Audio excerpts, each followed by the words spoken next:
साथियों नमस्कार। अभी लाइव आपके साथ जुड़े हैं और अभी अनुमान लगाइए कि मैं कहाँ हूँ।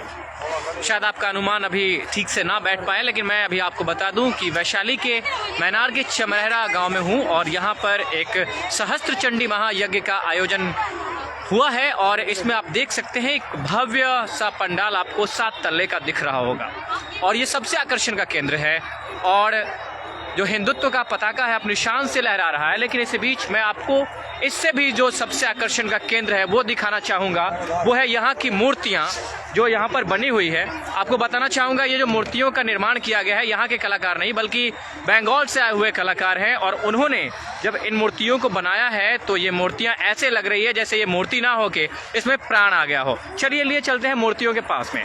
आप ये देख सकते हैं यहाँ पर दो लाश जलाने वाले जिन्हें डोम कहा जाता है और यहाँ पर वो लाश को यहाँ पर देख रहे हैं कैसे उन्हें जलाने की कोशिश की जा रही है। उसमें एक चश्मा पहना हुआ व्यक्ति लाश को जला रहा है और आप इसमें देख रहे होंगे ये दिखाने की कोशिश की जा रही है कि आधुनिक समय में जैसे जैसे समय बीतता है वैसे वैसे लोग भी बदलते हैं और अब जो लाश जलाने का तरीका है उसमें चश्मा और पैंट शर्ट पहन के लाश जलाया जाता है, जबकि पहले के समय में होता था कि लोग लुंगी और कुर्ता पहन के लाश जलाया करते थे। ये दोनों चीज़ें यहाँ पर दिखाई गई है। साथ ही साथ आप देख रहे होंगे यहाँ पर ये दो लाचार बूढ़ा बूढ़ी, जैसे जब बच्चा जन्म लेता है तो एक माता पिता कितने उम्मीद से अपने संतान को पालते हैं ताकि वो लाठी का सहारा बनेगा, उसके जीवन का सहारा बनेगा और बाद में वही सहारा छोड़ देता है, तो कैसे एक बूढ़ा लाचार माँ बाप भीख मांगने के लिए मजबूर होते हैं, ये यहाँ पर दिखाने की कोशिश की गई है। साथ में आप कुत्ता देख रहे होंगे जो एक लाश को खा रहा है। साथ ही मानव कंकाल सबसे अलग सबसे विशेष सब आपको दिखाना चाहूँगा। ये है राजा हरिश्चंद्र और रोहिताश्व और उनकी पत्नी शब्या का दृश्य, जिसमें राजा हरिश्चंद्र अपने कर्तव्यों का पालन करते हुए जब उनका पुत्र मरता है तो उसे भी वहाँ पर एक ये कहते हैं कि जो आप कहते हैं ना कि जब आप डोम के पास में जाते हैं तो जलता है तो वो पहले वो बख्शीश लेते हैं, तो वहाँ पर अपनी पत्नी से मांगा जाता है। तो वहाँ पर जो राजा हरिश्चंद्र की पत्नी होती है वो अपना, जब उनके पास में कफन नहीं होता तो वो अपने साड़ी के टुकड़े को फाड़ कर वो एक अपना धर्म निभाती है, वो यहाँ पर देख सकते हैं। साथ ही साथ यहाँ पर ये रोहिताश्व यानी रोहित को सांप डसता है और रोहित की मौत हो जाती है, यहाँ पर आप देख रहे होंगे। साथ ही यहाँ पर यमराज को देख रहे होंगे, जब वो सावित्री के पति को प्राण लेने के लिए आते हैं तो सावित्री कैसे अपने पतिव्रता धर्म का पालन करके यमराज को वापस लौटने पर मजबूर कर देती है, ये सारी चीज़ें। साथ ही साथ आप राहु और केतु की मूर्तियां भी देख रहे होंगे। लेकिन अभी बने रहिए हमारे साथ में, क्योंकि सबसे जो आकर्षण का केंद्र इस वीडियो में मौजूद होगा, जो मूर्ति मौजूद होगी उसको मैं दिखाऊंगा। सबसे पहले आप देखिए शनि देव को, यहाँ पर जो 9 ग्रह हैं, शुक्र हैं, बृहस्पति हैं और नज़दीक से मैं थोड़ा आपको दिखाता चलूँ ताकि आप देख सकें कि मूर्तियों को जो यहाँ पर रूप दिया गया है वो कितने सुंदर ढंग से।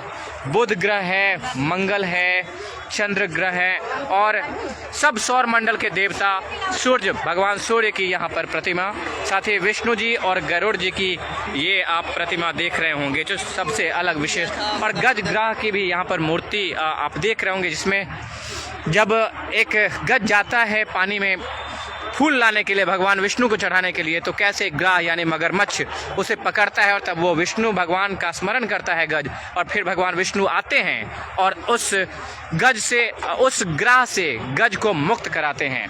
पूतना का वध भगवान कृष्ण ने स्तनपान किया था और पूतना को लग रहा था कि वो एक लड़के को जहर पिलाकर उसे मार डालेगी कृष्ण को, और वो उसे महंगा पड़ जाता है और पूतना खुद ही इस दुनिया से जा बैठती है। श्रवण कुमार के माता पिता का दृश्य आप देख रहे होंगे। सब कहानियां आपने सुनी हैं और गौ माता भी यहाँ पर आप देख रहे होंगे, उनका एक अलग विशेष प्रकार की यहाँ पर चित्रकारी की गई है। साथ ही यहाँ पर राधा और कृष्ण की रास लीला निधि वन में करते हुए आप देख रहे होंगे, जब यहाँ पर पेड़ पौधे को कितना सुंदर ढंग से बनाया गया है। आप ऐसे अनुमान लगाइए कि ऐसा लग रहा है कि हम वास्तव में ये मूर्ति नहीं बल्कि एक जीवंत रूप देख रहे हैं, ऐसा आपको देखने को मिलेगा। और साथ ही महाकाली और भगवान शिव का ये रूप देख रहे होंगे। यहाँ पर भगवान शिव महाकाली के रौद्र रूप को रोकने की कोशिश करती हैं भगवान शिव कोशिश करते हैं और महाकाली का जो पैर होता है वो भगवान शिव पर पड़ जाता है। ये ऐसी चित्रकारी, साथ ही सिद्धिदात्री का तस्वीर, सिद्धिदात्री की तस्वीर आप देख रहे होंगे। थोड़ा सा और अच्छे तरीके से दिखा दूं, महागौरी हैं और नौ दुर्गा के 9 स्वरूपों को यहाँ पर दिखाया गया है। कालरात्रि की फोटो आप देख रहे होंगे, बड़ा ही सुंदर, बड़ा ही मनमोहक आपको ये दिख रहा होगा। साथ ही कात्यायनी माता की ये चित्र, साथ ही अब स्कंद माता हैं उनका भी ये चित्र आप देख रहे होंगे। साथ ही माता कुष्मांडा का जहाँ पर उनकी जो प्रतिमा है उन्हें आप देख रहे होंगे। चंद्रघंटा माता की यहाँ पर प्रतिमा ये आपको दिख रही होगी और साथ ही साथ माता ब्रह्मचारिणी की जो फोटो है, फोटो नहीं ये प्रतिमा है, वो प्रतिमा आप यहाँ पर देख रहे होंगे। बताइए कमेंट करके कि कैसा लग रहा है, कैसी चित्रकारी की गई है, मूर्तिकारी की गई है और कितनी अच्छी प्रतिमा आपको दिख रही है। ये कमेंट सेक्शन में जाके आप प्रथम शैलपुत्री माता की फोटो और सबसे दुर्गा जी का जो दरबार लगा हुआ है, इस पूरे यज्ञ का जो आकर्षण का केंद्र है वो ये प्रतिमा भी, ये प्रतिमाएं जो दिख रही है सबसे अलग, सबसे विशेष दिख रही है। और उसमें आप देख रहे होंगे महा सरस्वती हैं, महालक्ष्मी हैं, भगवान गणेश हैं, महिषासुर का वध किया जा रहा है, फिर कार्तिकेय हैं। तो ये इस तरह का जो आप देख रहे हैं ये दरबार लगाया गया है महादुर्गा का। और साथ ही साथ ये सबसे अलग, मैं बात कर रहा था जिस मूर्ति की, आप अनुमान लगाइए और ये बताइए कि अभी आप, अगर अभी आप पहली बार जुड़े हैं तो आप अनुमान लगाइए कि कहाँ हैं आप। ये मूर्ति जाना पहचाना, ये प्रतिमा जानी पहचानी है सबके लिए। ये प्रतिमा है, ये आप समझ लीजिए कि आप अभी अयोध्या में नहीं हैं, अभी आप मैनार में हैं। और जिस प्रतिमा को आप देख रहे हैं वो अयोध्या में भगवान राम लला की मूर्ति को, जो प्रतिमा थी उसको स्थापित की गई थी, सेम टू सेम उसी प्रकार की प्रतिमा आपको यहाँ पर दिख रही होगी। भगवान श्री राम की अयोध्या में राम लला की जो प्रतिमा थी, जो स्थापित की गई थी, सेम आप यहाँ पर देख रहे हैं। जो दिव्य दर्शन आपको अयोध्या में करने को मिलते थे वो दिव्य दर्शन आप यहाँ भी कर सकते हैं मैनार के चमरहरा में, जगदीशपुर गाँव में, जहाँ पर एक विशेष प्रकार की कलाकृति और विशेष प्रकार की जो प्रतिमा है उसका निर्माण किया गया है। और ये सबसे अलग, सबसे विशेष, सबसे आकर्षण का केंद्र।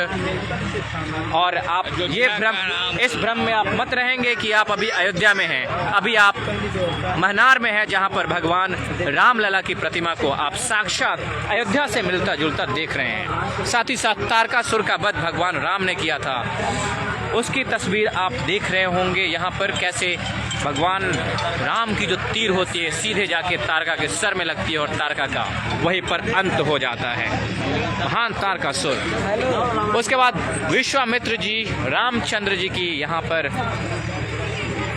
प्रतिमा, लक्ष्मण जी की प्रतिमा और यहाँ पर कुश और लव की भी प्रतिमा यहाँ पर देखी गई है। और आप देख रहे होंगे जैसे अश्वमेध यज्ञ होता है तो कैसे वहाँ पर अश्व को यानी घोड़े को रोकने की कोशिश की जाती है और रोकते भी हैं। और ये चीज़ यहाँ पर आपको देखने को मिल रहा है, सबसे आकर्षण का केंद्र।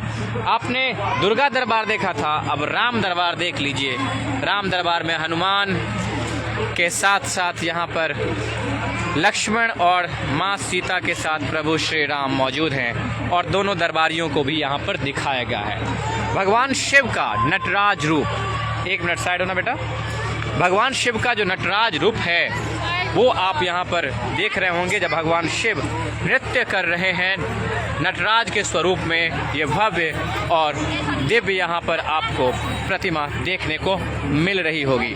साथ ही भगवान विष्णु की और माता लक्ष्मी और साथ ही साथ भगवान विष्णु के जो नाभि कमल से जो ब्रह्मा जी की उत्पत्ति होती है, उन चीज़ों को भी यहाँ पर दिखाया गया है। पार्वती जी की और भगवान शंकर की यहाँ पर प्रतिमा आप देख रहे होंगे। और अंत में जाते जाते मैं आपको दिखाना चाहूँगा भगवान विष्णु के नरसिंह अवतार की यहाँ पर प्रतिमा, जहाँ पर भगवान विष्णु न दिन में, न रात में, न सुबह में, न शाम में, न बाहर न भीतर, और सीधे हिरण्यकश्यप का वध कर देते हैं। और इसी के साथ ये प्रतिमा दिखाने की जो यहाँ पर ये प्रतिमा दिखाने की जो ये कार्य था वो हम खत्म करते हैं। और यही वो पांडाल बना हुआ है जिसमें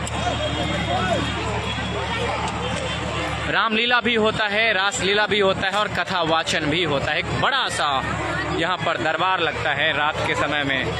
पूरा देश पूरा महनार यज्ञमयी हो जाता है, जो आप यहाँ पर वीडियो के माध्यम से देख रहे होंगे।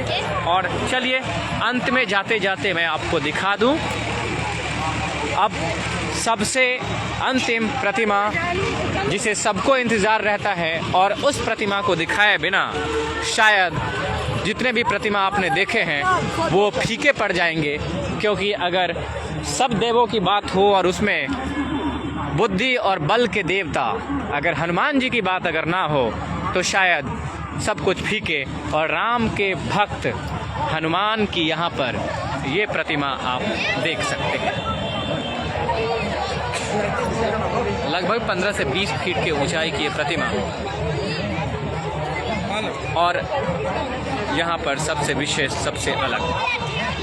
उम्मीद करते हैं कि आपने सारा जो इसमें जितने भी यज्ञशाला में और यज्ञ में मौजूद चीज़ें हैं वो आपको मैंने दिखाया होगा। भेंट करेंगे किसी और नई पेशकश के साथ, तब तक के लिए जय हिंद, वंदे।